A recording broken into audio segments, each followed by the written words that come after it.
手前，一個 shot。Shootboxing 於1985年成立，專注於站立技擊。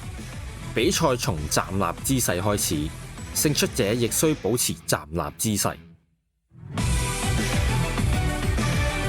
為咗推廣呢項運動，成立咗世界綜合搏擊總會 （World Shootboxing Association）， 簡稱 WSBA。目前 Shootboxing 喺多個國家設有海外支部，包括荷蘭、法國、美國、巴西、杜拜、澳大利亞、韓國、蒙古、中國及中國香港等，規模持續擴大。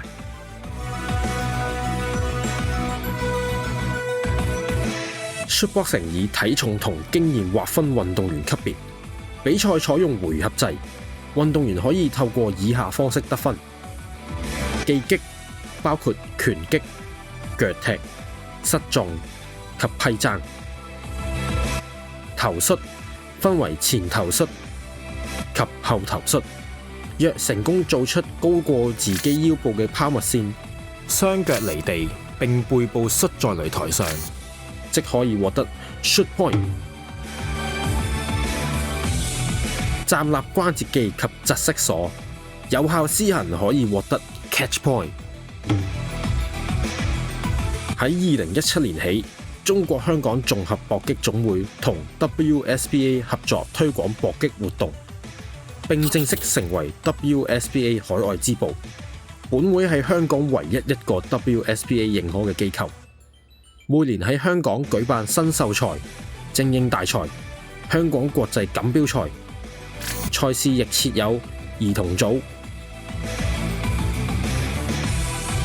少年組、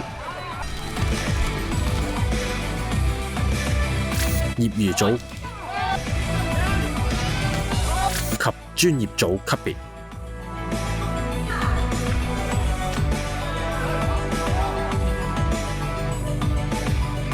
而香港亦會派隊參加亞洲錦標賽及世界錦標賽。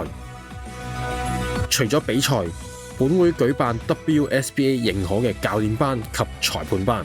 此外，亦會恆常舉辦運動員培訓班、升級評核試及交流訓練團等，積極推動本港賽事達至世界級水平。